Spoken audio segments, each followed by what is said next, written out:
Hello. Hello, everyone, and welcome to Rare Drop Gaming's podcast, episode 2. It is January of 2015, and I'm Phantom Zawai, your esteemed host for this week. What the hell's going on in this crazy mixed up world of ours? I'm joined by Jason. AKA Yun Fei Long for this That's episode. right. Yeah, Because, very appropriate given the yeah, game we're playing. exactly, Sleeping man. Dogs, definitive edition, in fact. Indeed, indeed. It's And a favorite of mine. yeah, we're going to talk a bit more about that. But first, we're also joined by this guy over here that doesn't want to talk, apparently. Adam. Oh, Adam, man. are Sorry, you I'm there? forgetting my hotkey for push to talk. We're off to a riveting start here on Rare Things Drop are Gaming. awesome. Okay. I'm sitting here like, why isn't this working? Oh, wait, there it is. It's Why 'cause I'm won't holding they the wrong listen button. to me? But yeah. We are playing Sleeping Dogs Definitive Edition. We have got Jason in the driver's seat of our stream today. Oh, no. You know, it's funny because as much as I love video games, I'm actually horrible at them. Oh, I am too. So you're not So, alone. We'll see how many times I die here. But, yeah, I'm playing some of the DLC here. This is Year of the Snake? Or basically, you've got the crazy hopping vampires and things like that in this. So it's got a little bit of That's nuts. the horror theme going to it. And Unfortunately, I see a bunch of stutter in the stream. I don't know if that's on my end or yours. But, man, I hope it's playing all right. Yeah. I guess we'll find out Yeah, we as will find as we out. continue this experiment of live streaming. Yeah, we'll get it down eventually, but Yeah. Again, for those who don't know, we're new to streaming live. We previously podcasted for many years, which it's pretty easy when you're doing that, but this is a whole different deal. yeah, I do some streaming, but I stream very simple games that don't take a ton to. You don't need a crazy bitrate to stream a visual novel. So games like this have a lot more motion on screen, so you need a much higher bitrate for them to look good. But yeah, now you're going smooth, so Okay, that's a excellent. good sign. Yeah, it was. I'm telling you, one day I need to stream Democracy, and it will be very, very low in terms of system intensity, and people will be watching it going, what the fuck is this? Not really. I think you would be surprised that there's a lot of people who enjoy watching all kinds of games. If people will watch me play a visual novel, people will watch you play Democracy. Yeah, but at least in the visual novel, there's like a story. With Democracy, it's just me looking at a bunch of statistics, then making a decision and going. Well, yeah, on if you're next giving corner. commentary on what you're doing, though, it can be interesting. Well, commentary could be fine, but it'd be funny as part of a podcast because I wouldn't be doing commentary on it. We'd be Yeah, that's talking. true. It'd just be like me making decisions without Especially, explanation. especially if people don't understand the mechanics behind it. So, like, why the hell did he change that? I don't get it. That game is something else. Yeah, it's different, man. Oh. But yeah, how do you feel about Sleeping Dogs Definitive Edition, Jason? Oh man, I loved Sleeping Dogs a lot anyway, and it's really hard to play, by the way, when you're talking. So that's why I keep losing here. At least that's my excuse. Yeah, it's a good excuse. Yeah, it is. But yeah, the Sleeping Edition, man, it is just gorgeous. I mean, the game already looked really good when it came out in what was it, like probably 2 years back now? Was it 2011 or 2012? I don't remember. I want to say Probably 2012, right? Yeah, It could probably. be 2011. That's too far back. Yeah, I mean, I remember, playing it at the time, and I don't even think Jess and I were engaged yet, and she was just like, "Man, this looks like a movie." And The lighting in that game is still some of the best I can think of in games. It's crazy. it really is, man. So Look at the reflections in the puddles. yeah, I just That's looked it nuts. up, and it did come out in 2012. 2012, Okay. and that doesn't seem like that long, man. But It's really not that long. when you get old, time passes by faster. You're telling me, man, it's stupid. Oh yeah, we got one foot in the grave. I tell you what. Yep, man. Some days I feel like it. No, Yeah, I'm turning 26, base 12 on Thursday. I'm still 21. You mathematician. So I could probably figure out what base system would make you 21. excellent. That'll make me feel a little better about myself. Actually, if any of them would, it could be. It's not guaranteed that that's possible still. Right. Unless I can do All like right. Labor Days or something. But anyway, speaking of, it's been a long time. It's 2015 now, so Happy New Year to everybody. Oh man, another year is gone. Yeah, Hey, we you're haven't playing the Year of done the Snake, but what year is it this year? That's a real good question, actually. I don't know. Let's find out. What is the? I'm looking it up. Okay, so you got it. I was about to do it too. I don't know, but either way, happy 2015. It's the Year of the Sheep / Goat / Ram. Okay, well that's Welcome interesting. all you sheep people who are interested in the misnamed Chinese zodiac, because it's not the zodiac. Not that it matters anyway, but still. But wake up, sheeple. That's right, sheeple. Oh, is that what it is? This is the year of the sheep. So this is the year that all the sheeple are going to be out in full force. That's right. Right. The year of the sheeple. The conspiracy theorists will be bleeding out of their eyes on forums this year. Oh man. That's 2015. Calling it right now. That's Facebook for you right there. Facebook is a lot of things, but I'm not going to special. get on that. Yeah. So what'd you guys do for the holidays? Anything special? We went to Virginia. That was fun. Yeah, you were on the road.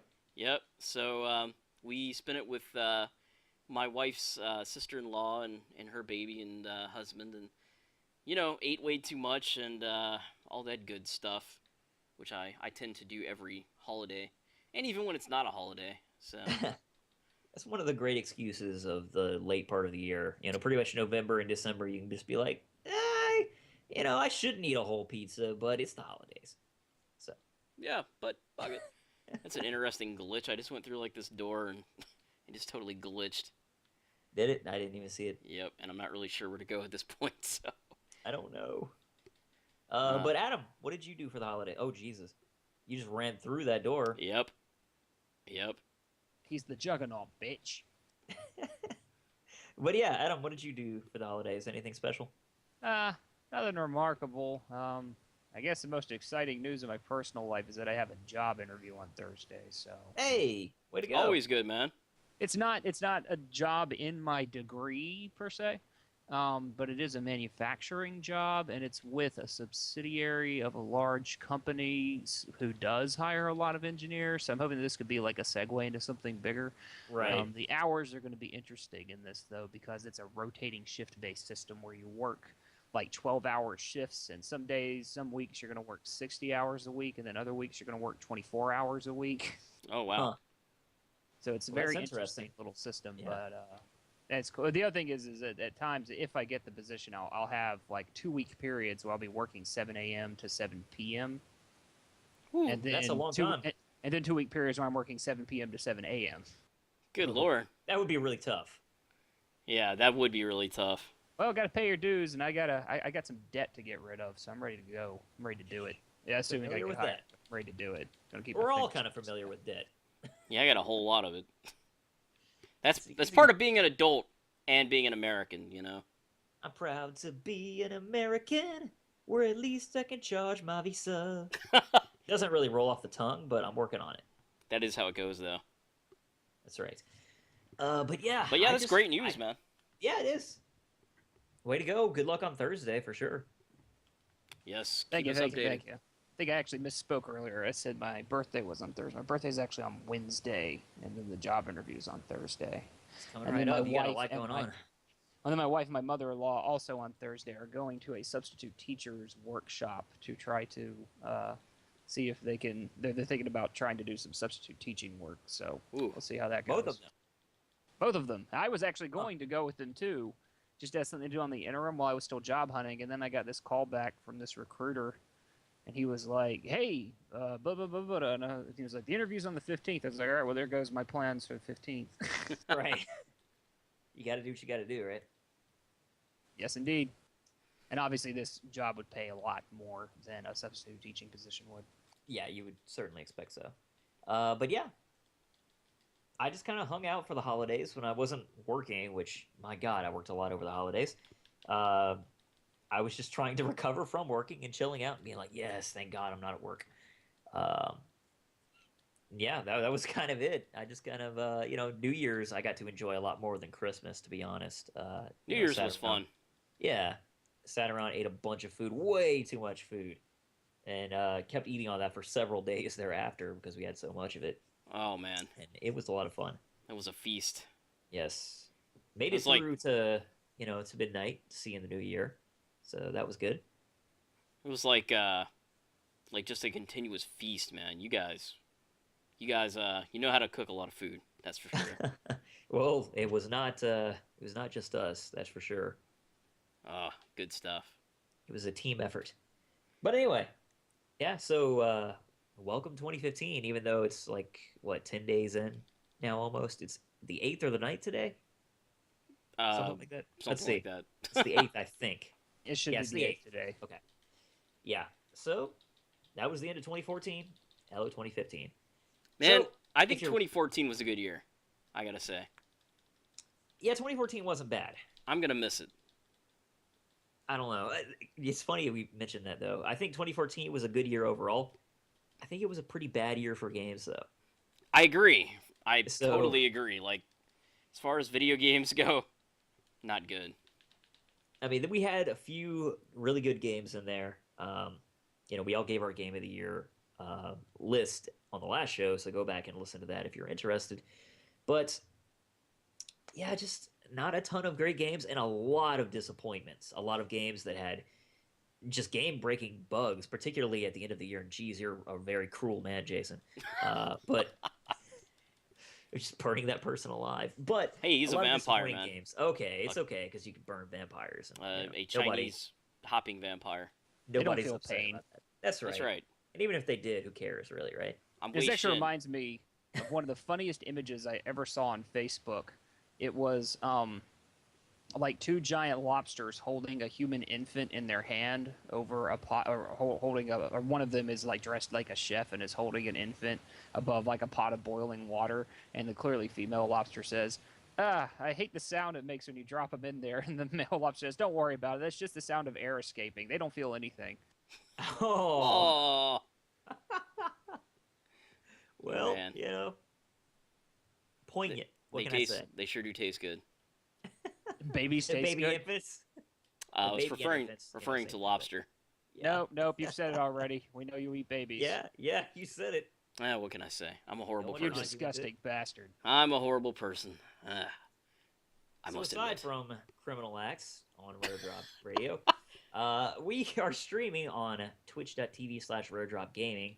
Perhaps you're watching us there now. If you're not, then you can catch us there every time that we are going to do a show live.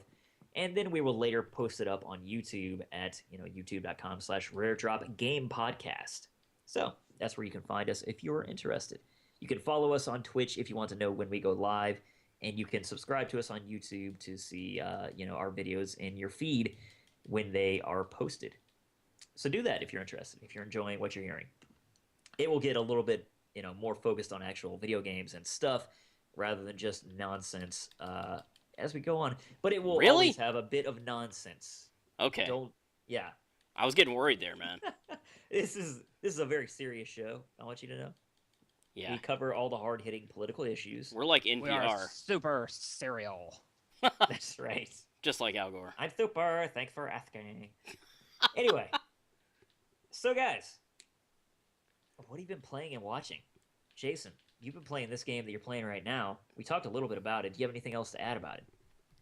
If you haven't already played Sleeping Dogs, you should really get it because it's pretty darn awesome. Like I've talked about it in the past, so I don't want to go off on a tangent, but hey, it combines everything that's good about open world games like Grand Theft Auto and puts that Batman Arkham Asylum fighting system in there, and it just does a great job of capturing martial arts movies. In fact, it's by far the best martial arts video game I've ever played. So, yeah, I'm playing it on the PC. You can also play it on PS4 and Xbox One.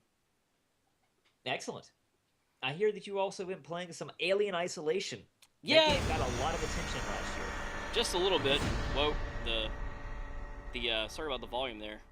We try to turn the volume down, but I guess some sounds just don't turn down. So if you heard There's that, some mad stutter going on in your stream, though, just so you know. yeah, sorry about that, guys. We will work on this in the future. Yeah, just letting you know, I do think that we'll have to adjust the bitrate in the future. Of course, I know Yeah. you said that you might be having some connection issues a little bit earlier anyway, so It's that might have it's something to do with it. But certainly possible. but But yeah, Alien Isolation. I haven't got to play a ton of it. I'm probably maybe an hour and a half, 2 hours into it. I really like the atmosphere in that game, and the graphics are just gorgeous, man. It's definitely traditional survival horror. There's lots of puzzles to solve. So it actually makes you use your brain a little bit instead of just shoot aliens like colonial marines. and does it Um, badly. yeah, yeah, but this is actually really good, and I mean, it's like I feel like you really need to see the Aliens movie to appreciate this, because it's pretty much based on the movie. You're playing Ripley's daughter, who Yeah, Ripley was from the first movie. For those who don't know, and she's the one Believe who it or fights not. the xenomorph. But yeah, I mean, it's so far really good. I like it a lot. Um, I look forward to playing more of it. I will say that sometimes when you can't find where you're going, like it can be frustrating because the game doesn't give you any hints or anything, man. You are there isolated on your own. yeah, So you gotta like that kind of thing, no doubt about it. But I can already say I disagree with a lot of the major review sites that reviewed this game. Just giving it low scores. And I guess, as we talked about before we went on air, that's because these people maybe were looking for like an action game or something. yeah. I've heard that the game may overstay its welcome a little bit, but Yeah, I can't say anything about that yet. yeah. Aside from that, I think a lot of people just thought it was too slow paced, and they just weren't into that kind of experience. But that's a personal thing. Yeah, it is. I mean, if you don't mind the slow burn, then you'll enjoy this. But if you don't like that slow burn, if you're just looking to go in and Call of Duty shoot stuff, then yeah, you're probably not gonna like it. Yeah, I hear it's not until really late in the game that you get. I'm not even gonna say what you get, but you get an item that kind of lets you stand toe to toe with the alien a bit. And that's not until quite late into the game. So Yeah, I mean, It's I a haven't. lightsaber. that's right. Well, Well, damn, you're not supposed to spoil it, man. Come on. And it has a Spoiler cross free. guard. Spoiler free, family friendly show here, you bastard. family friendly. That's not this podcast. Can you believe this asshole over here? Can't believe it. Horrible. Anyway. Uh, so you've Oh, also been man. playing a game that's pretty old now, but is highly regarded by a lot of people, particularly RPG aficionados. That being The Witcher 2. Yeah, I'm not a real big RPG guy. Yeah, you're really not. I mean, I like an RPG if it has a story I'm interested in.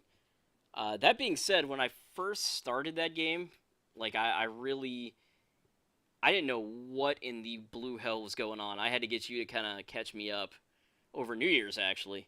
And the And game doesn't do a good job tutorializing itself either. no, it really doesn't. I mean, it's got a really cool tutorial, but the tutorial doesn't do a very good job in, giving you a tutorial. Yeah, It's just kind of a bunch of really cool scenes that are, spliced up to kind of do a flashback and explain a little bit how Geralt got into this situation. Geralt being the Witcher that you're playing in the game. right. I mean, it's stunning, man. Like I'm playing it on max settings on the PC. That is, I'm so And, fucking jealous. You have no idea. I mean, it's one of the best looking games I've ever played. No doubt about that. It's gorgeous. The character models and everything, just unbelievable. But yeah, there's definitely a little barrier to entry. But it's good. I love medieval stuff, which, as I say every podcast, someday I'm gonna watch Game of Thrones. But for now, I'm playing this. I actually have convinced my wife, Adam, to watch Game of Thrones after much convincing. But we're gonna watch some of Enjoy that the Dugan. together. I don't think I'll enjoy that part. And Andrew would love to have you over to watch that too, man. I appreciate it. But I don't want to say too much about the story because I'm pretty early in. But Yeah, I know he's a lost lot his happens in that game. yeah, he's lost his memories, and it's story driven, and I very much appreciate very good storytelling in games, and this certainly has that. The dialogue is strong. So the combat system is okay, but there again, I'm not a big RPG player. But it's actiony enough for me to where I enjoy it. Yeah, I mean that game is designed to. It's kind of like a thinking man's RPG, is the way that I've kind of seen it described. Because preparation can really give you an edge in that game. Well, I'm playing it on easy mode too, so Yeah, which is good. That's your kind of thing. But yeah, I want to be able to sit back and enjoy the story with that, and it's the same thing I did in Mass Effect 2 and 3. If I went back and played those games, I would certainly play them on higher difficulty now. yeah, Mass Effect 3, I never cared to, but I nightmare difficultied Mass Effect 1 and 2. I think that's what it was called, as a nightmare. But anyway, Yeah, I remember that. that was an experience. That was wild. It's definitely some artificial difficulty in those games, though. Basically, they just turn the enemies into bullet sponges. Right. But it is what it is. Anyway, but Witcher Witcher 2, 2, man, very cool. I'm looking forward to playing more of that as well. Witcher 3 comes out this year. Yep. So about the time I finish this, or maybe even after, I'll have finished Witcher 2. Yeah. So I don't know. I'm gonna take my time. I'm not in a big hurry. Yeah, I would love to get The Witcher 3 when it comes out, but I'm just not going to have the system to run it, and I'm not going to have a PS4 or Xbox One either, so I'm just not going to play it when it comes out, unfortunately. I'm just gonna wait about it. Yeah, maybe I'm hoping to be able to get a better PC in 2015, but I'm trying to get my priorities a little more in order this year. What? Because what? My priorities are real bad. I don't know. They have been in 2014. No worse than mine. I don't know. But we'll see. We'll see what happens, basically. Yeah. But yeah, Adam. Howdy ho, neighbors. Yeah, there you are. What have you been playing and watching? You know what? I'm just going to turn my microphone off mute for this, so give me a moment. That sounds great. Okay, there we go. It was going to be hard to hold down those buttons to talk while that was going on. It sounds like a pain in the butt. I was getting assaulted by swarms of scarecrows. Well, I've really only been playing, and not religiously right now, but I've been playing the game I'm always playing, The Secret World. It's my City of Heroes, I guess. Well, that being a reference to me and no one else, but yeah. Yes, of course. And it's funny. I actually got one of the most coveted items in the game recently. Really? What'd you get? I got something called the Coney Island Band, which a lot of people actually get it earlier than I did, but I only just now got the Coney Island Band, and it's one of these it's a healing item, but it's a healing item that's so good that a lot of people use it for DPS. Wow. So getting it basically requires you to reconfigure a large number of builds. So I've got all these items that I'm trying to get, and I'm actually not going as far as a lot of people go with it. I'm actually only going to use the band, at least this one, for my fist healing build and for my solo build. And I'm going to try to get a second Coney Island band down the road to use for my DPS and leeching decks. So yeah, I just looking at oh god, I'm gonna have to run all these nightmares again to make all these new items, and plus it's putting all of the other builds that I was working on slowly on hold. So it's oh god, wow. So they got you by the balls. That's what you're saying. They got me a little bit by the balls. The Christmas event, they had a really cool Christmas event mission this year. The new mission was this puzzle-based mission that was all about music, and they gave you a flute, and you had to figure out the flute would play different songs, or the flute had notes, and you could find all of these different songs, and you'd use the songs to solve puzzles. So, for example, one of the puzzles, there's a statue of a man who's got his arm raised as if he's about to strike someone violently, and then at the end of the hallway, there's a woman who's cowering. And as the statue will move every couple of seconds, every time it moves, it'll play these notes. And if you watch you start thinking, okay, well, it's got something to do with this song, and you try playing the song, and that doesn't do anything. But then you realize that every time he moves forward, the song plays. So if you play the song backwards, he'll move the opposite direction. Huh. It was a really cool investigation mission. I actually a lot of times don't like the investigations in the Secret World, just in the sense that some of them are entirely too damn cryptic and they're going to take entirely too much time. Yes. And I'm just not going to go like research Aramaic in order to be able to do Exactly. a It's puzzle. like, no, I'll just look it up on the internet and be done with it. Yeah, but this one was shit. really fun.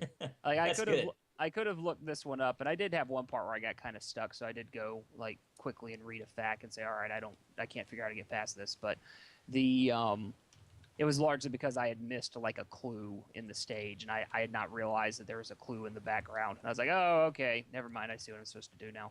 But it was really fun. That was one of those ones that I enjoyed doing. I enjoyed solving. So it was very enjoyable. I applauded them for that. It wasn't much content, but it was fun. And of course, they encouraged you to do it over and over again. But I'd actually never played this game in December before, so I had to do like all of the December events to get my achievements because I'm sort of oddly completionist about this game sometimes. Well, I mean, if there's a game that you're going to be completionist about, it might as well be that one, right? So, because you play it so much. Yeah, to some degree. Other than that, I don't know. Like you said, what I've been watching, I saw The Imitation Game since last we spoke, and I think I'd seen Interstellar by the time that had I seen Interstellar when we did the last podcast? Yeah, I believe you had. Okay, so I saw The Imitation Game after that, and Interstellar and The Imitation Game ended up being two of my favorite movies of this year, so that was really good. The Imitation Game is about Alan Turing, a man who was pivotal in cracking the Nazis' Enigma code that they used to encrypt all of their messages, and they believed it to be unbreakable. The movie, it's a movie, so it embellishes a lot of the real story, but it's a very good story, and it was a very enjoyable movie, and it was very engaging. I think it's obviously going to draw comparisons to the other movie about a real-life brilliant person that came out this year, The Theory of Everything.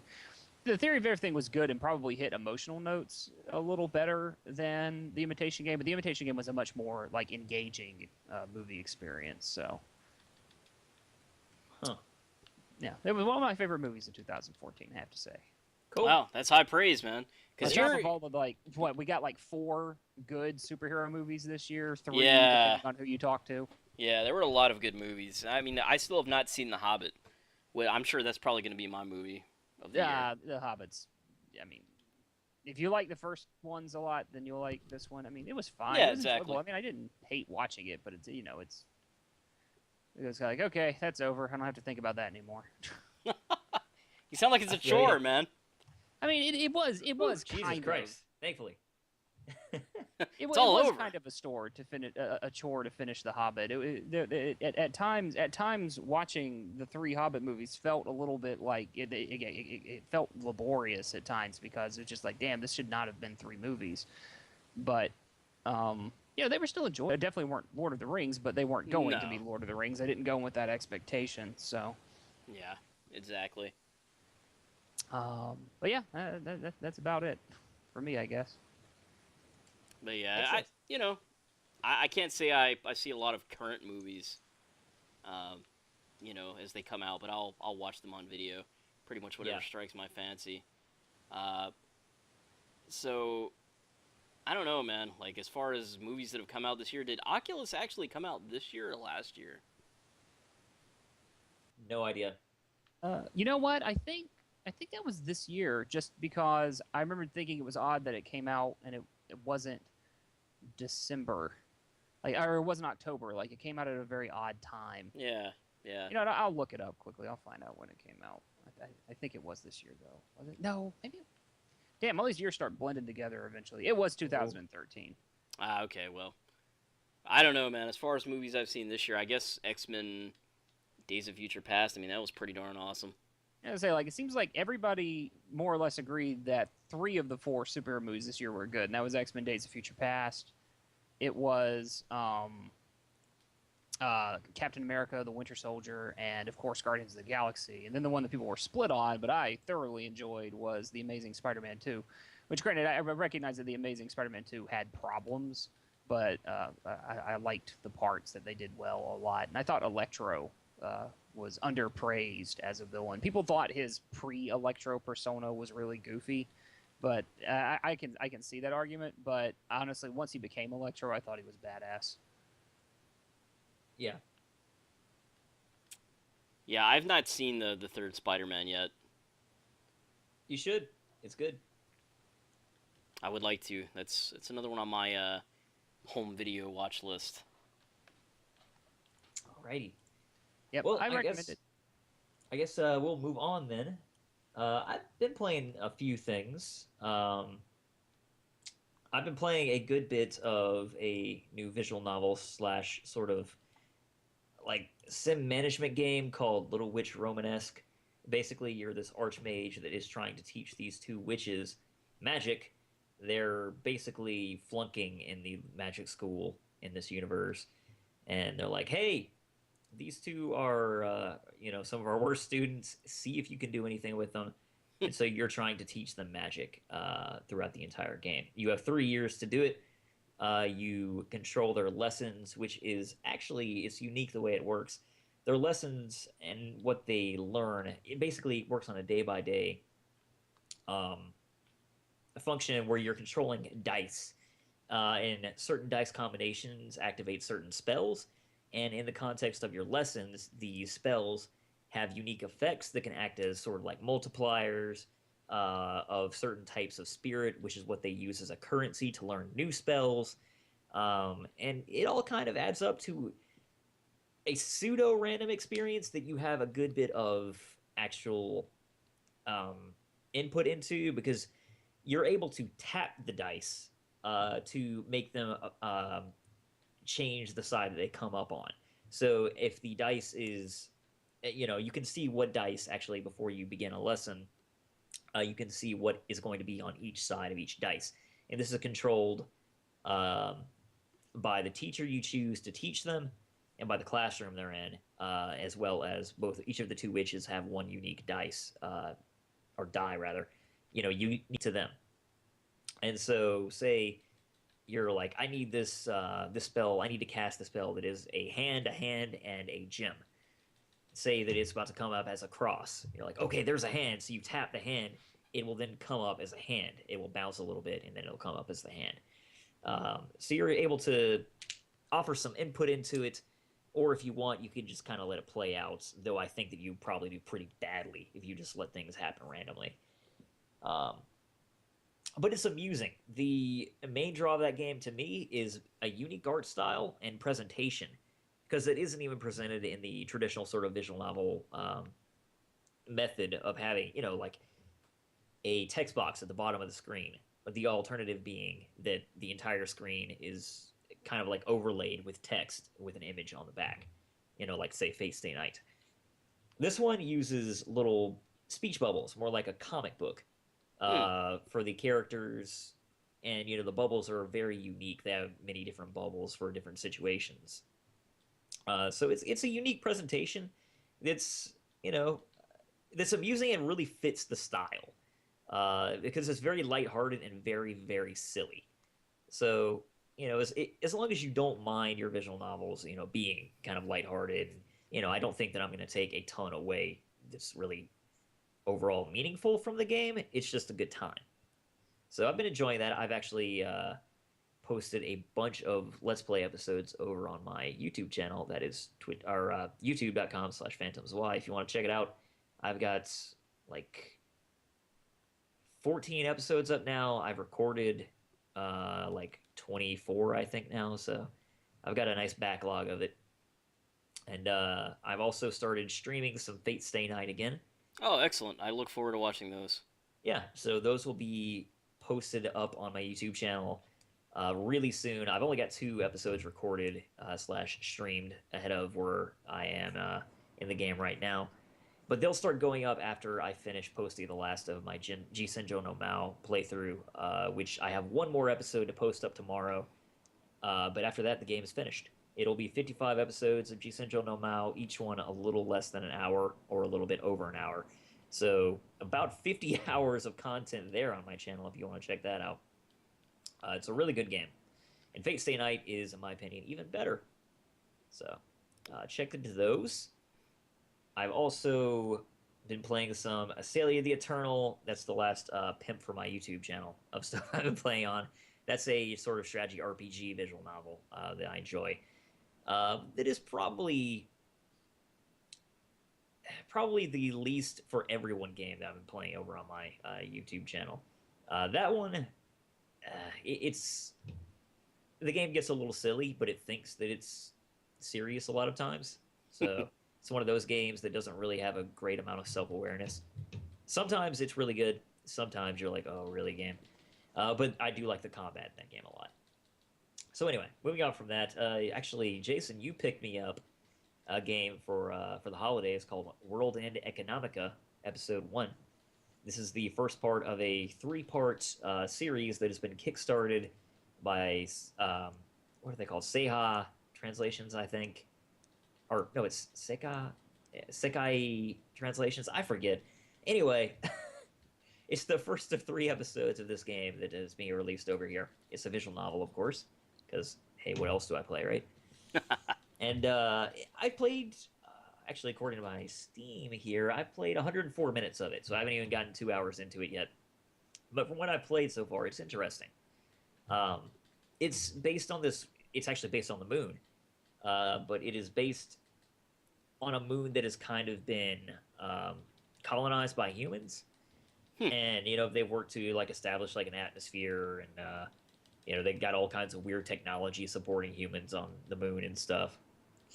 But, you know, you don't know too much about the situation on Earth. It's been alluded to a bit in the narration. But you play as this guy who basically has a passion for... He basically wants to do something unique, and he wants to do something special, like reaching the moon. Like, he admires the astronomers from back in the day who reached the moon and made all this possible. So you don't really know where that's going yet, but he ran away from home, is what I've gotten so far, and is trying to make a bunch of money for himself because he thinks that otherwise just following the system is going to put him behind, you know, basically completing his schooling and all that. So he's like trading, he's really big into like trading stocks and is trying to amass all this wealth. He spends like almost all his time doing that. But since he's a runaway, the police are kind of looking for him, he thinks.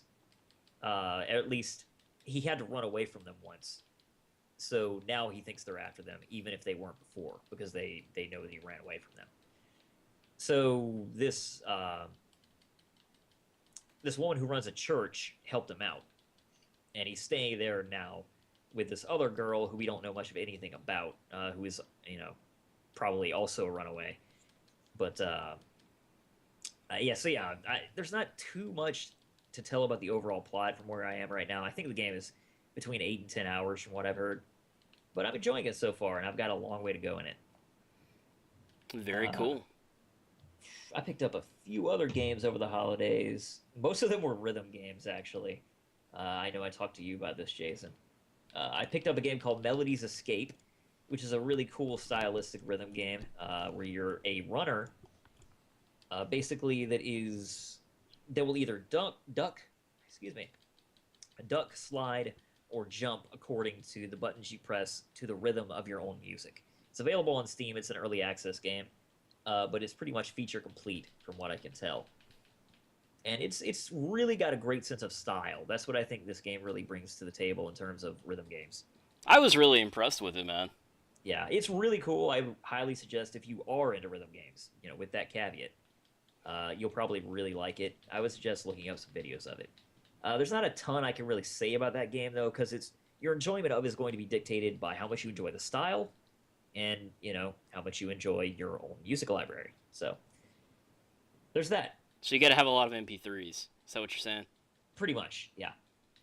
I also have played 2 free visual novels. I'm going to mention them real quick here.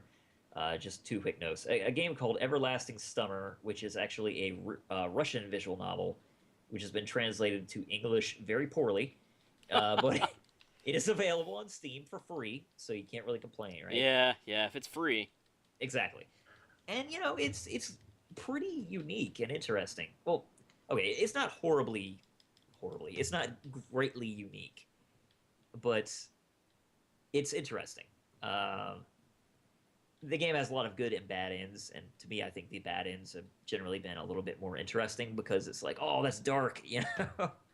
and a little more impactful. But that game is basically, very briefly, about a guy who he's kind of like middle aged, but he seems like he's kind of suffering from depression. He doesn't have a lot going for him in his life, and he's just kind of going through the motions. He just kind of sits at home, uses his computer all day, and runs through the motions. One day I think he's going to like a class reunion or something. He gets on this bus that's kind of unmarked, but it comes to the bus stop that he's supposed to get on. So he gets on it. He goes to sleep. He wakes up.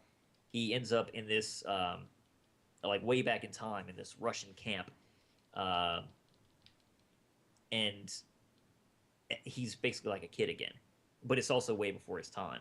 And of course, he meets all these people at this camp, and it kind of reminds him of his youth. And he's trying to simultaneously figure out what's going on, like how he came to be there, which I haven't actually seen what the explanation for that is, but there clearly is going to be an explanation because they keep harping on it. Hmm. And of course, how the interactions have kind of like renewed some vigor in him, which he doesn't really have in his like normal life. At least depending on what choices you make, because hey, visual novels, right? And the other game It's is all about Sunrider. choice. Yep. The other game is called Sunrider. This one is another sort of RPG / visual novel, and this is another sort of 3-part game, but this one is all 3 parts are going to be released for free on Steam.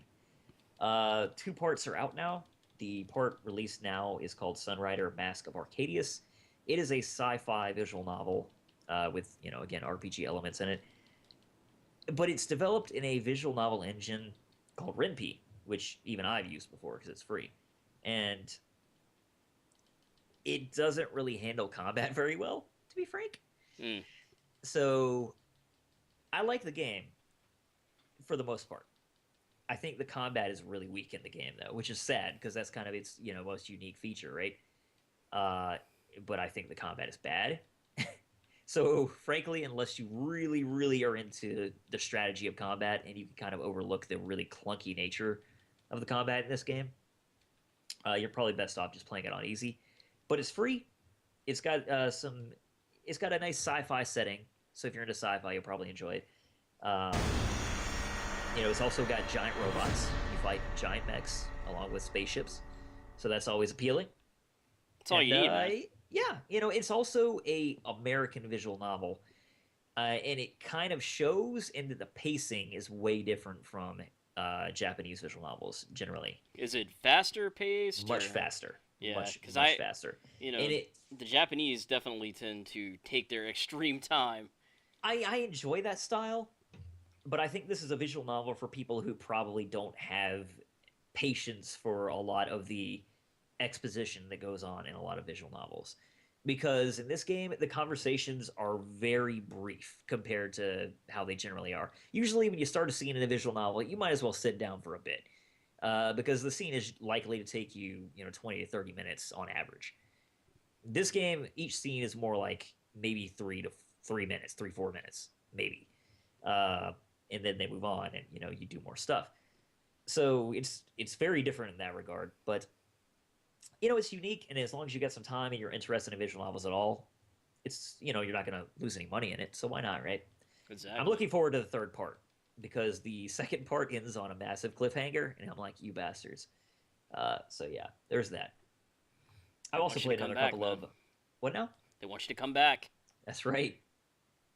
I also played a couple of other games, but Jesus Christ, I didn't realize how many things I had to talk about, so I'll talk about those another time. That's cool, man. You also got me The Wolf Among Us and the Soul Reaver collection, which I haven't got to... I booted up the Soul Reaver, the first one, just to make sure it worked, but I actually have not played any of that game. But yeah, The Wolf Among Us, man, that game is really cool. And yeah, it's neat. It is like it definitely fits the kind of stuff I like, you know. Just Yeah, I thought you would like it. that dark atmosphere that it has going, but with fairy tale characters, because you essentially play the big bad wolf, you know. Yeah, you are the big bad wolf. You're Yep, Big B Wolf.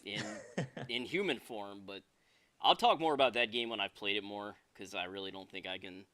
Yeah, You know, I've only played like maybe an hour of it so far. yeah, you got a long way to go. Yeah, yeah. So next show, man, next show. Yeah, I'll probably talk more about other games I played next show too, because I just realized I have like 3 to 4 more games I could talk about. Well, hey man, go for but, it if you want to. You got time. Maybe I'll just mention what I've been playing real quick, and I'll just give a sentence or two about them. Let's see. Other than that, I played a game called Analog: A Hate Story, which is a very unique visual novel. Again, right? But this one is sort of like a computer interface / AI based visual novel. The creator behind this visual novel has done, but they've done a couple of free visual novels before this one that I played, and I didn't even realize it was the same person before I played this. But then I realized just because of this news story, on the game page saying, "Hey, they're releasing another new game," that it was the same person that played these other free visual novels. But this one, you pay for it on Steam. It's only a few dollars, but it's really unique in both its interface and its presentation, because you're interacting with 2 different AIs throughout this visual novel. And what it is basically you're reading these computer logs to figure out what happened to this sort of spaceship civilization that went extinct and like everyone died at some point. So you're trying to figure out what happened. And there are 2 AIs on the ship that kind of help you piece together what happened, as well as, every now and then you input commands, this sort of like DOS prompt to achieve different things. So that's very unique and kind of interesting. I also bought the sequel called Hate Plus. I have only played a few minutes of that when I completed the first one, but haven't played much of the second one. And they're very interesting. If you kind of like a mild sci-fi story, but also with a lot of Korean elements to it, actually. You might be interested in this one. So it's a Korean game? No, it's actually not. But all the characters in it are Korean. Oh, so, interesting. Like all the names are fucking crazy. Like I can't say any of them. Like the main heroine of the game, the AI, basically, is named Hyun Ai. It's like HYUN-AE. I've watched a few Korean movies, and they always seem to have like the Hyun something in most of their names, which I'd probably even say her name wrong. So, no offense intended to anybody. Yeah, I just am terrible at those types of names. Yeah, I'm not really familiar with Korean culture. I know a lot more about Japanese and Chinese culture than I do Korean culture, but that's interesting, man. Yeah, it's really fascinating the way this game is laid out. They've got good barbecue. They do have some good barbecue. That's very true. But yeah, it's just fascinating how the game is laid out. And, if you're into visual novels already, I think this is a game that you have to be into visual novels to appreciate, though. Because it kind of it's like a visual novel, but with very different presentation, I gotcha. So, anyway. So that one might not be for me. No, that game is all reading, too. There's no voice acting whatsoever. Oh, yeah. Anything like that. So, yeah. Yeah. At that point, I'm like, I can just read a book. You could do that. Let's see. The other games I was going to talk about have kind of flown my mind. I thought I had 2 more. But now I can't remember what they were. So, oops. That's how organized we are here on Rare Drop. Yeah. Probably not anything really worth talking about, to be honest. Okay, I got a game called Sound Dodger, where you're this little ship that is dodging bullets to the sound of your music. Didn't you? That's all I can really say about that game. No, that was Retrograde, which is another game I got. Excuse me, and that game is to me much more interesting because, it isn't to the sound of your music. It's a soundtrack that's preordained by the game, and because of that, you are a ship that is actually going back in time. So you're you're traveling backwards rather than forwards, and you're trying to basically mend the time continuum or something like that. So you are actually reabsorbing the bullets that you shot, and you're having to dodge bullets that come from behind and all this. It's nuts, but it's Wow. also the beat of a soundtrack. So basically, you get into like a flow state like you do in a rhythm game, but you're dodging bullets and stuff. It's really cool. Sound Dodger is to your own soundtracks and stuff. It does have some tracks in the game, but if you get your own music, it doesn't really seem to interpret them very well. So, I'm kind of Yeah. hot and cold about that game. Retrograde though is really cool. Well, very cool. Yeah. There's also a game called Sequence, which is a weird rhythm game RPG. I don't really recommend it. That's all I'm going to say about it. Excellent. So that is going to do it for what we have been playing and watching. I'm sorry for talking your ear off. Let's talk about some things that maybe happened in the fight world this past week. Really, I think is the only thing we're really covering. So, Yeah. Adam, you're the MMA guy around here. Yeah, you really are the MMA guy. Let's talk Well- about Jones versus Cormier. Yeah, let's start off with that because you actually saw the fight. We have not seen Exactly. it yet. I've only kind of read about it. So, tell us about your impression of the fight. How was it? I had not seen a pay-per-view in a long time either before I did this. I mean, I've still been trying to keep up with the winners and losers and the way the landscape looks, and I catch the free cards when they're on, so long as I know that they're on. And Yeah. I won't claim that I always watch them. Occasionally, there's one where the card is just not interesting, and Right. I won't even bother. But yeah, no, this was a super hyped fight, of course, because it seemed like there was a lot of legitimate bad blood Yeah, between no Daniel kidding. Cormier and John Jones, and the bad blood didn't appear to be resolved either, at least from Jones's perspective at the end of it. Cormier seems to have he softened his tone a lot, although that might be easier for the loser to do, strangely, than for the winner in situations like this. And the first 2.5, 3 rounds of the fight were actually really quite competitive. I think Cormier probably had a better round against Jones than any fighter has ever had. Which round? He didn't. It was the second round. I thought the second round was very clearly Cormier's, and there was no getting around that. And I don't think Gustafsson had a round as good as Cormier's second round. Huh. But of course, Gustafsson had a better overall fight. Right. So I mean, the Gustafsson is still easily Jones's most difficult fight, which I was kind of surprised. I really thought Cormier was gonna. I thought there was a very good chance Cormier was going to. Sorry, I'm getting distracted. Somebody sent me a message. Was going to give Jones his best fight. He didn't though. Yeah, I thought Cormier actually had a chance going into this fight. And I don't think it was wrong to say Cormier had a chance because, like I said, it really was competitive for the first like 2.5 rounds. It was just Jones started taking over, and I think Jones played a smart game. Cormier had a difficult time with Jones's reads, and Jones did what he often does. He does what a lot of fighters in MMA neglect, and you even see boxers who neglect this too. But Jones always throws a lot of leg kicks, and he always throws a lot of body shots. And by the time the fourth round got there, Cormier had slowed down a lot more than Jones had, and then Jones was basically able to do whatever he wanted at that point. He wasn't able to finish him, and Cormier didn't let Jones do too much damage to him. The problem was it got to a point where Jones was just able to clinch with him and push him against the cage, and Cormier couldn't get loose. And that was actually, to me, that's actually kind of remarkable. Like this, the whole we've seen Cormier just manhandle guys like Frank Mir and Josh Barnett, much larger guys, at least weight-wise Yeah. and muscle mass-wise than John Jones. But, Jones is just that skilled a grappler.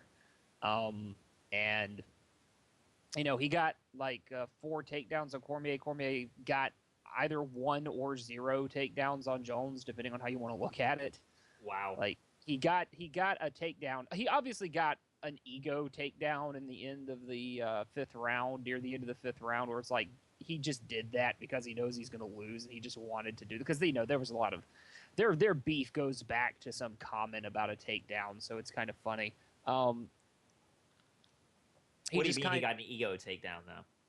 In other words, like he wasn't by the time the 5th round was over, or was we were nearing the end of the fifth round. Cormier had obviously stopped fighting to win and was just trying to get that takedown. Oh, so all he was doing was like charging him and trying to like do sweep his legs or something. So what had happened was Jones had held Cormier once again in the fifth round against the cage like the entire time.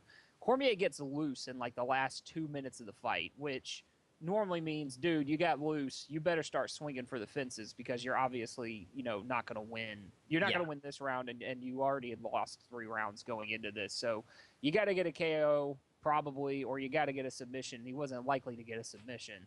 I'd say he definitely had a better chance of getting a knockout. And then, so after he got loose, what he did was he reached down and grabbed Jones's leg and started holding on to him because he basically wanted to pick him up by the hip and slam him, which he did do. He actually did manage to get Jones up and he slammed him, but he didn't really establish a position after that. Like Jones got up immediately, so it was one of those things where it's like I wouldn't even call it a takedown. Like, I mean, and if we're looking at a place like Fight Metric, and really, I think anybody, I say, look, a takedown's not a takedown unless you take them down and then you assume a dominant position. If you don't actually get the dominant position, it's not a takedown. And to me, that's probably the best definition, or at least like that should be the logic behind a takedown. Taking somebody down and then not getting on top of them doesn't mean anything. That's not a takedown. That's a foot sweep, or it's a throw or something. And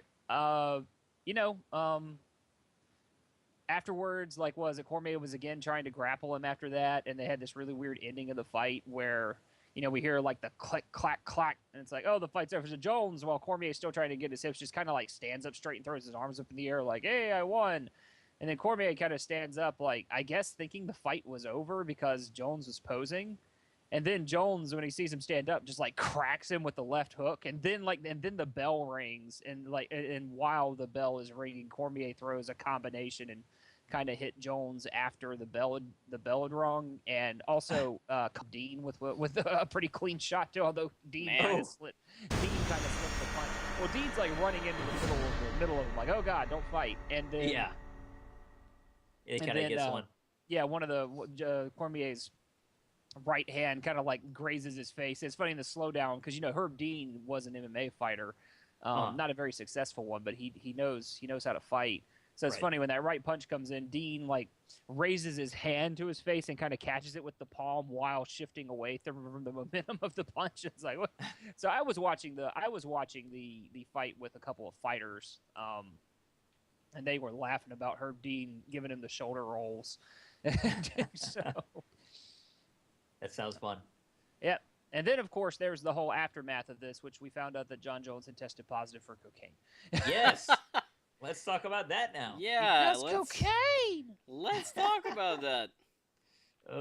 So it was a drug test on December 4th. Yes. Where they actually tested him, and the results came back before the fight, and it's like, hey, dude, you tested positive for cocaine.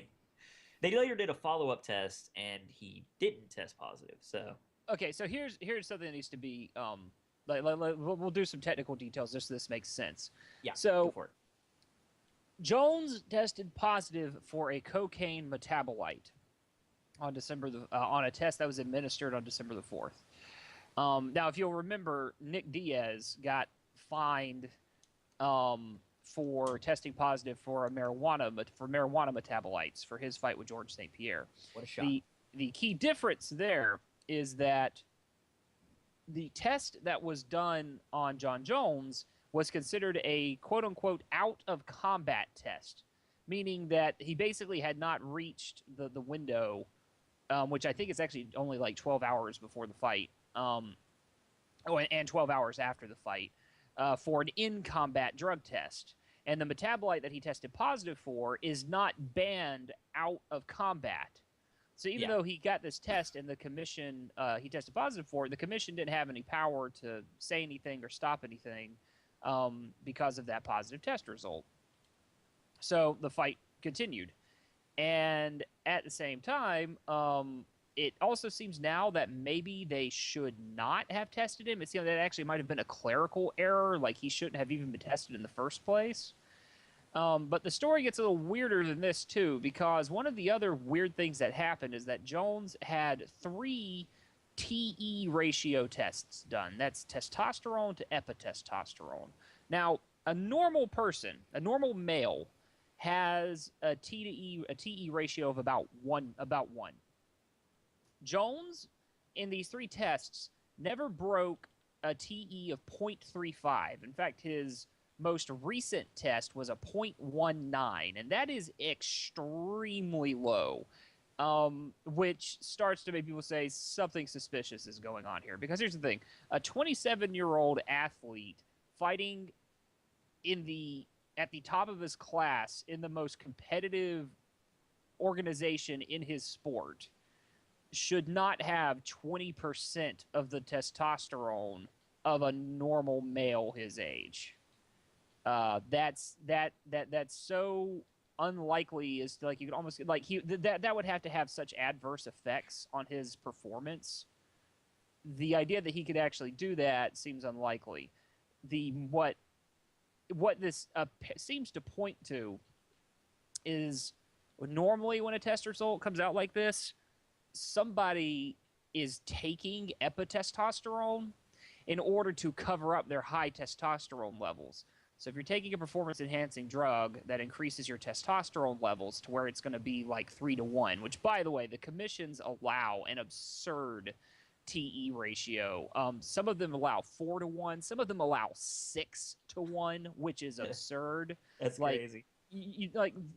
Scarcely anyone, even high-level athletes, are going to naturally have a TE ratio of 6-to-1, but they'll let you do that. They'll let you get away with it, which is why, like, Alistair Overeem's, when he, was busted for this, he was like 16-to-1 or something like that, and it was like, oh my god. So normally, if your epitestosterone is that much higher than your testosterone, then it means that you're taking epitestosterone in order to try to fool the test, because the test tests the ratio, right, not the actual just amount present. So that is probably the most likely reason why Jones had that weird score. Otherwise, something very, very strange is going on with him. Right. In all likelihood, I mean, let's just cut to the chase here. Obviously, we don't know for certain yet, but being a professional athlete at the highest level in this sport, I think I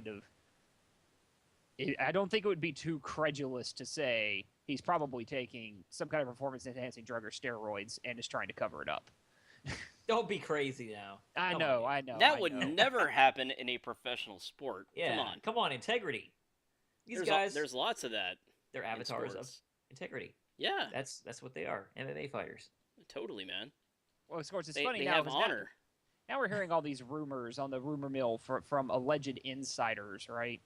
And you don't know how credible this stuff is, but apparently someone on the inside who knows a bit about Jon Jones said that the surprising thing isn't that Jones tested positive for cocaine; it's that he only just now tested positive for cocaine. And apparently, according to this guy, a lot of what Jones's cocaine use goes a little beyond just the occasional recreational fun. Really?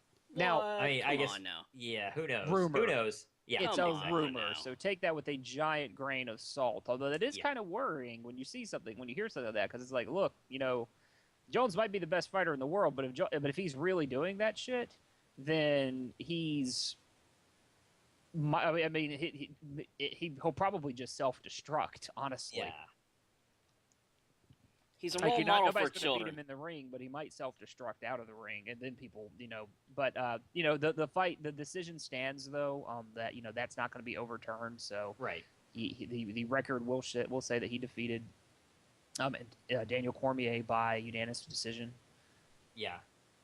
So yeah, this I hope that there are at least a couple people listening, or who will listen, who are interested enough in MMA to hear that story I just told. But yeah, I'm sure.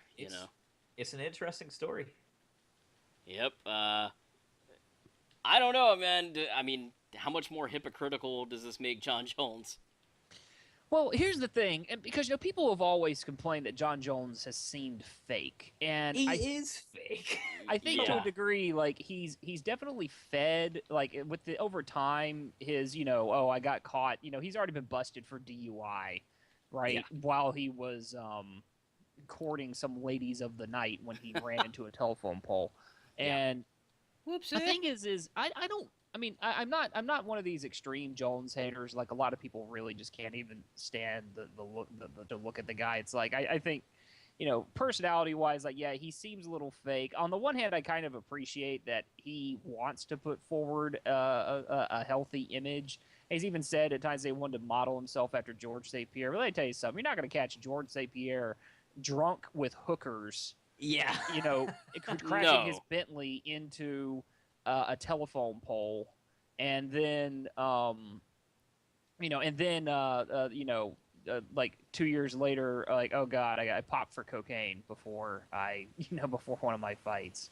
Yeah. That's just not going to happen. And at the same time too, it's just it's one of these things where like I don't. It's not that George St. Pierre is just really image conscious and wouldn't do that. It's that I just don't think that's who George St. Pierre is. And of course, I say you won't do it. I assume you won't. But George has certainly shown, or his record seems to suggest that you're not going to see him in a situation like that. No, And I don't think at the same so. time, too, like you're not gonna hear Jones or you're not gonna hear George St. Pierre telling like his bitter rivals that he wants to kill them and Yeah. shit like that, which is Cormier and Jones had that sort of now famous. They didn't know their mics were still on, Yeah. and they thought they were having a personal conversation, and actually everybody could hear everything they were saying. Yeah, Yeah, that was interesting. it was pretty awesome. So George has had some people that he's really disliked. He'll even say like, I really didn't like that guy, but he doesn't act like that. So it just fuels the criticisms of John Jones. Just be like, Yeah. he says this, but it I- seems when the cameras are off, he changes. And Yeah. the thing is, he's so good, so it's like, man, I would really like for him to be kind of a role model, But he's not. But He's he not is going to. not. He is not that guy, man. He's definitely clearly. not that guy. Well, at the same time, too, like I don't even think he's not even going to reach like Anderson Silva level because after all the shit Chael Sonnen said, and granted, we know Sonnen was putting on a show, but he said a Oh, yeah. lot of like really shitty things about Brazil Oh, and a lot of really shitty things about Anderson Silva. And after their second fight, Silva at least like put on the whole like out like we'll bury the hatchet here, like we're not Right. gonna keep doing this shit. Yeah. Jones after his fight with Cormier like gave him the DX chop. That's awesome. Ugh. It's not Yeah. gonna end. And then John at the, Jones is what he is. well, and I don't then like at, John Jones, but well, I say, and then at the end of the in the press conference, they asked him, do you feel like you've buried? Do you feel like you've got better feelings with Cormier now this is over? And he was like, no, because if we were sitting here and Cormier had won, he'd be talking all kinds of shit. So I don't care. I hope he's off crying somewhere. And wow. and no, here's the thing, like Oh man. honestly, I think Jones would be a lot better received if this is how he had acted beforehand. Because the thing is when Jones says shit like this, nobody's accusing him of being fake, right? We're accusing Well, yeah, now it's like no, he's showing us who he really is, right? Exactly. And the thing is fight fans can be strangely understanding of that shit because I gotta tell you, as much as I like Ronda Rousey as a fighter, like just sometimes she makes herself out to be like a really, really shitty person. And See, I don't really know about her, like behind the scenes, so I guess I don't really have an impression of her. well, So maybe that's good. I mean, like I said, editing can only do so much, but there were times on Tough where she looked like a raving lunatic. Yeah, you Like, told me that Kind of acts before. like a bitch just from what little I've seen sometimes. No, she does. And people always say, oh, she just keeps it real. It's like, Keeping it real. Keeping it real dumb. I saw something once, and I don't remember what the exact quote was, but it was pretty awesome. It was one of these one of those images you can share on Facebook, and it was like, oh no, it wasn't. It was actually something someone on MMA Junkie had written, and it was amazing. Where they were basically saying that arguing that keeping it real is a virtue is rather like saying that it's anybody can be nice on purpose. It takes a real it takes someone with true character to be an asshole on impulse. Like they're like, yeah, that's pretty much what people are doing. Like, oh, she keeps it real and that's good. It's like, no, she's just being a dick. Like, Yeah. which again, But again, right? we could extend this to John Jones and say, well, if we're going to think of it that way, maybe all the accusers of Jones were misplaced, because at least he's trying to be nice on purpose. But now he seems to have given that up as acting more like an asshole. I mean, the thing with know. fighters is, like, people want to see trash talking, but, you know... Well, people love grudge matches. Right, but he tries to present himself in a way he's not, you know? Yeah, Like, I guess the like difference he's trying to be like a baby face, but he's like a heel, you know? Yeah, well, even Dana White said shortly before the fight, like, Jones needs to embrace being the bad guy. well, yeah, I mean, I think it's pretty much become clear that Jones is just not the kind of person who's going to have he's going to be divisive. He's not going to be that popular champion. He's going to be the champion people are going to pay to see. They're gonna pay to see in the hopes that he loses for the most not part. not even Pretty necessarily much. that he loses. Like, I think Jones' reputation as a fighter has kind of gotten to the point where it's like, look, you're not necessarily paying to see him lose. You're actually paying to see him perform. Like, you just want to see Yeah. what this guy does, because he's also an extremely creative fighter. He does Oh, some yeah. He's weird shit damn in that good. ring that There's a nobody reason else that people- does. That most people at this point are calling him the best pound for pound in the world. Yeah, I mean, and that's definitely, and I mean, you could easily defend that. And I mean, you got to remember too, like, he's having all this success in what has basically always been like the UFC's flagship division. Yeah, I mean, that's the true. 205 division has. I mean, you got to think, like, this goes back to Frank Shamrock and oh, no, not Frank Shamrock. He was Ken middleweight. Shamrock. But it goes back to like Tito Ortiz and oh wait, no, yeah, it was Frank Shamrock, Tito Ortiz. You know, Matt. Wait, who did we get that? We had Rich Franklin, who, you know, at the time was, people just thought he was amazing. And then we had no, God, wow, I cannot keep this straight at all, can I?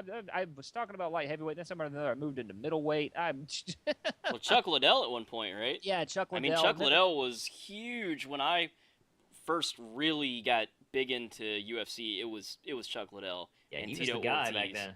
Yep, Tito Ortiz and Chuck Liddell, man. Those were the two guys that you had to watch. Then there was See, I was Randy getting Couture. acquainted with the UFC during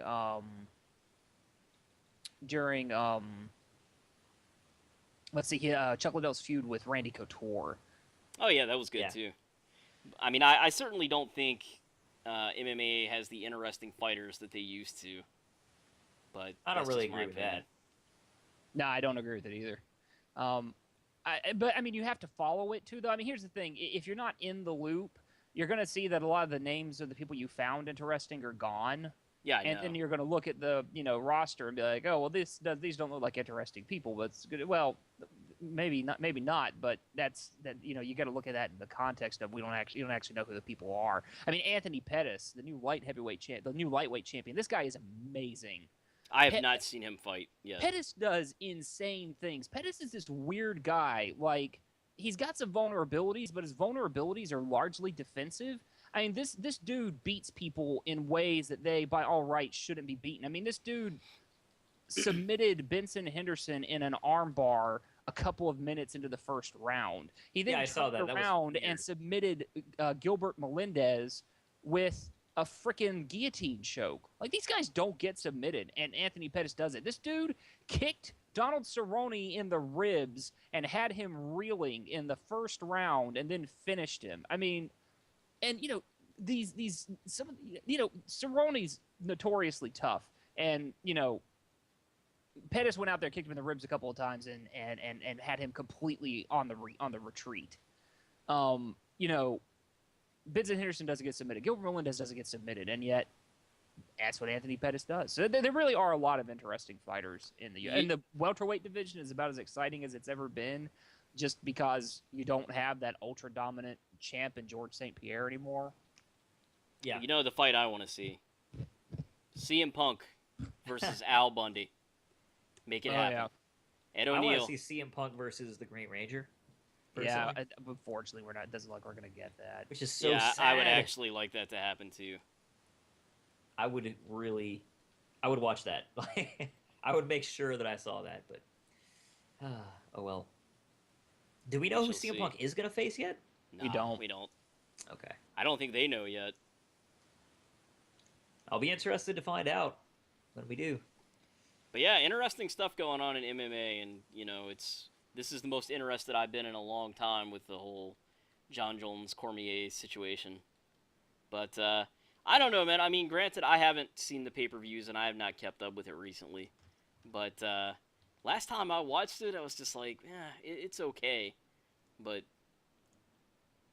it's just not as interesting as it used to be to me personally. Well, there's, we definitely have a lot of good personalities in the UFC, and of course we've got, more champions and things like that. The issue with the product itself is that it's been, the UFC's product is pretty watered down as of late, just because there have so many damn events.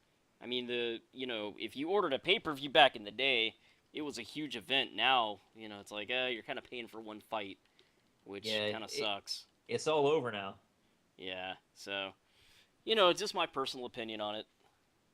And though the last two cards are really quite good, surprisingly, which means that, we had a lot of injured champions this year. 2014 was a bad year for the UFC. Oh, yeah. It really was. Yeah, they really had it rough. It's like half the stories I would see you post on Armchair Warriors was so-and-so is injured. And I'm like, oh, well, no, but right. I mean, like, objectively, their revenues are down like 25% in 2014. Yeah, I believe it. I did not know that. I'm sure Dana White's not happy. I mean, no, sure they got a still credit making rating decrease and shit because they're being viewed as more of a gamble now for investors and shit.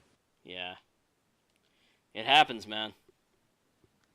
Anything else in the UFC land, or shall we move on? No, I think for a video game podcast, I've talked plenty enough about UFC. All right. Hey, we can make this video game related by saying that, they got a patch coming out for more UFC characters. There you go. They should probably work on making the next game better, though. Yeah. Sorry, guys. Man, I tried to play that game again over at your house, and that thing is just not clicking with me at all. I like it, but I cannot stand the low times, and the career mode is so bad. I'm fine with like the way the fights play and everything. It's for me, it's all the menus and stuff, like you said, Andrew. It's just, it's rough. I don't know what they were thinking with that, and I don't think there's any way they can patch that kind of thing. No, I don't think so either. We're just stuck. They've with got it. to fix that from the ground up if they want to fix it. Yeah, it's a shame. But anyway, let's move on to some news of the world that we actually care about. Heck yeah. I don't care about this first story, but I guess maybe one of you guys does. So, Jason, you watched Ghost of the Shell back in the day. A long time ago, man. And, Yeah. And I watched the TV series, too. Yeah, I didn't watch any of it. But Scarlett Johansson is going to star in the new Ghost of the Shell movie from DreamWorks. So even if the movie's crappy, or ends up being crappy, at least you got some nice eye candy. Pretty much, yeah. That's what I'm taking away from this. I mean, she's a good actress.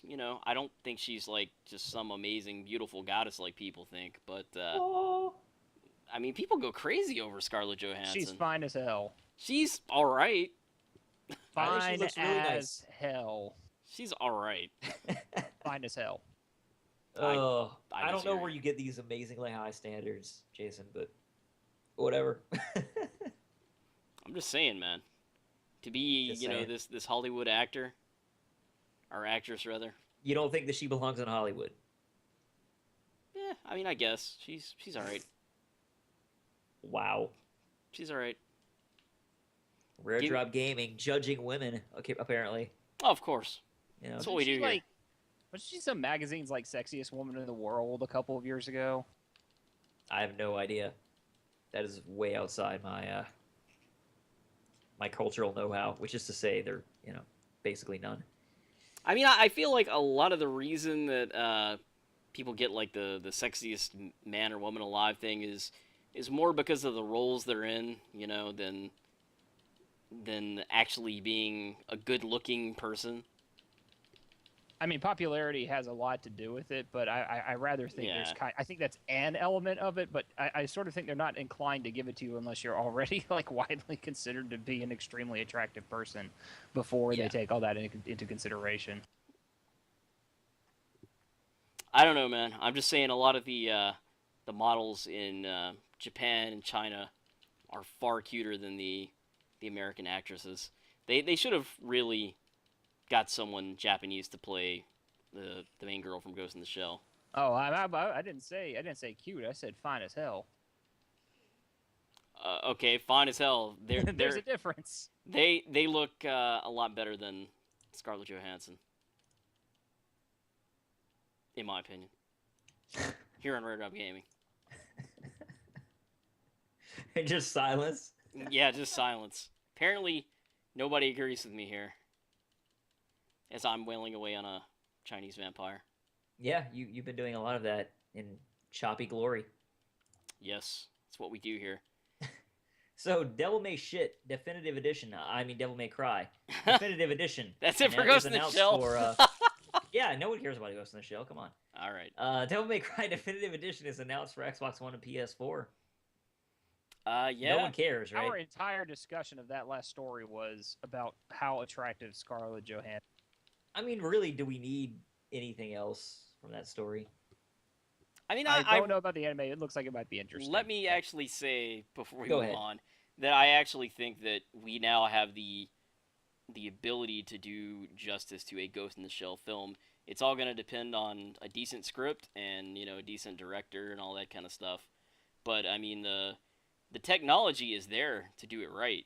No doubt about Quick, that. get Uwe It'll be done. Oh God, does he even make movies anymore?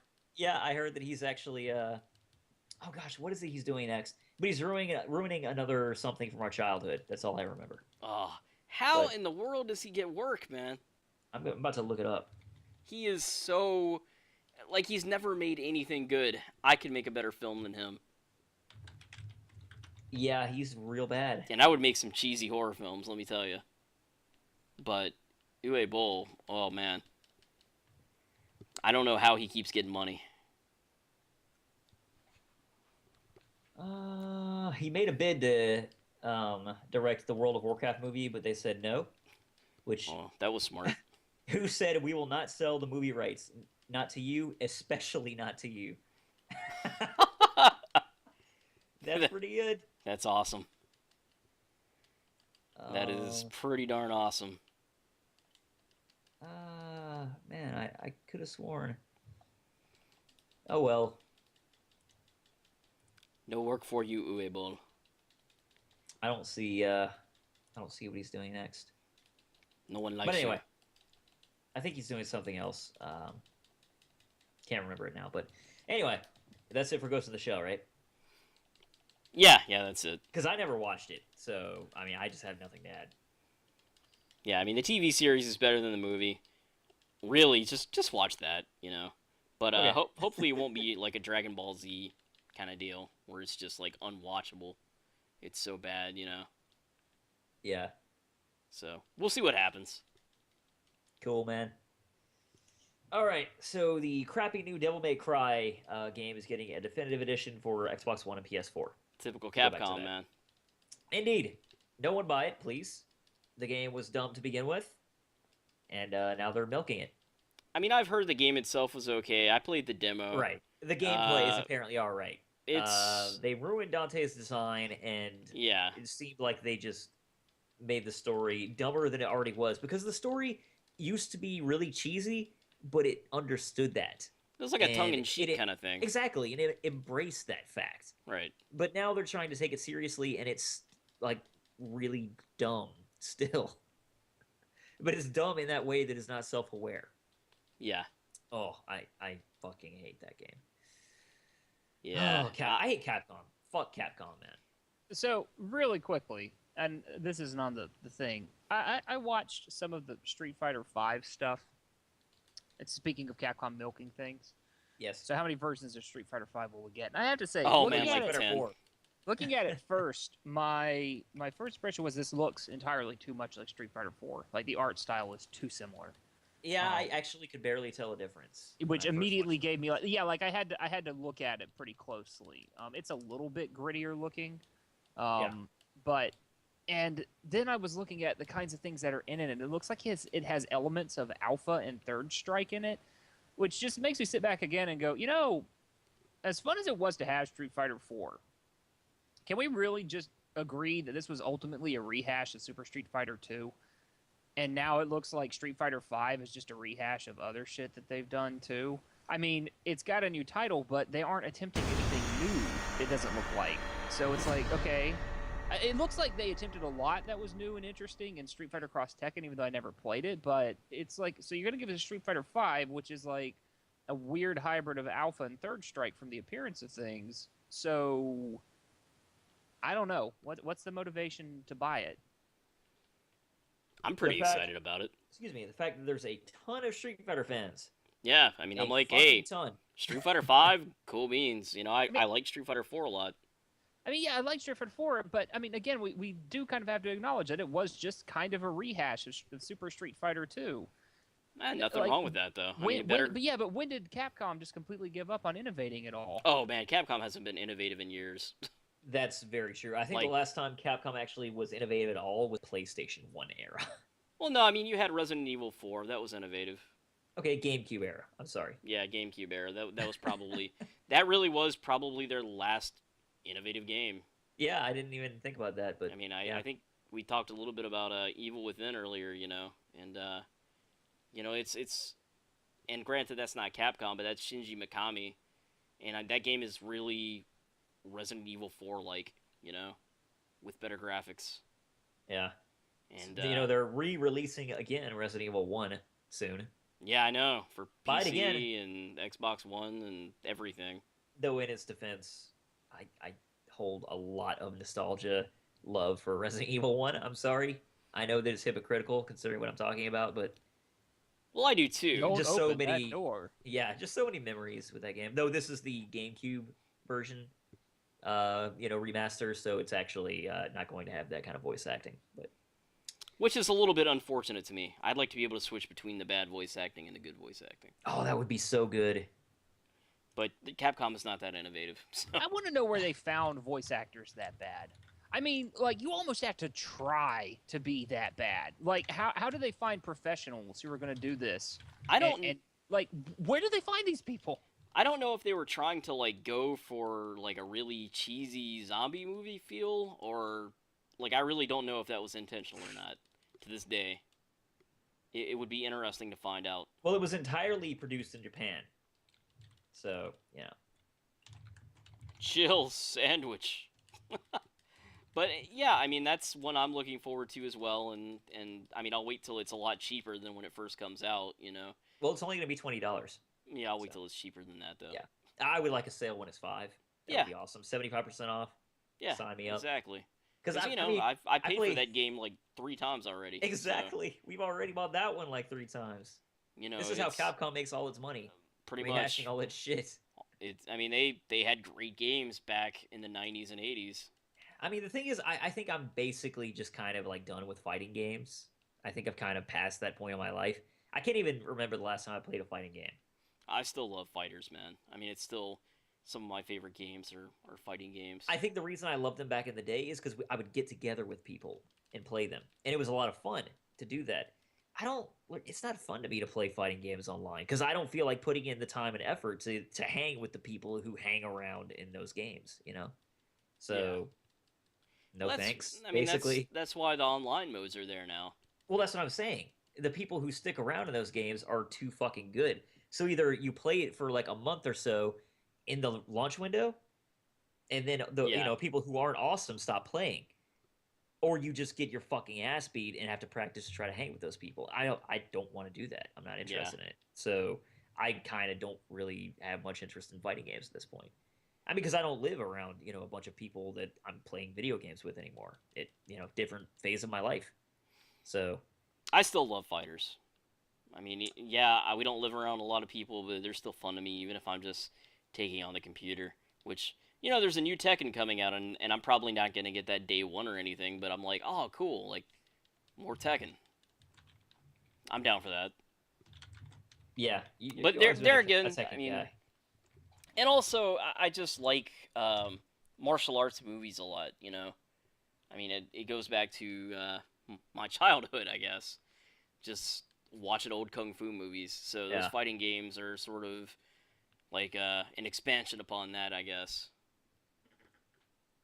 So yeah, it's still fun to me. But I mean, to each their there's own, man. plenty of people that love fighting games. Yep. I mean, I will buy But Street Fighter V day one, no doubt about it. I won't even consider it. I will be So, I'll be I buying mean, it on Steam. that's the difference between us and like our tastes at this point, though. You know, like Yeah. you're like, yes, I'll get it no matter what, and I'm like, no, I won't even consider it. It Yeah. could be $20, and I still would not buy it the day it came Wow. out. And I will spend 60 on it.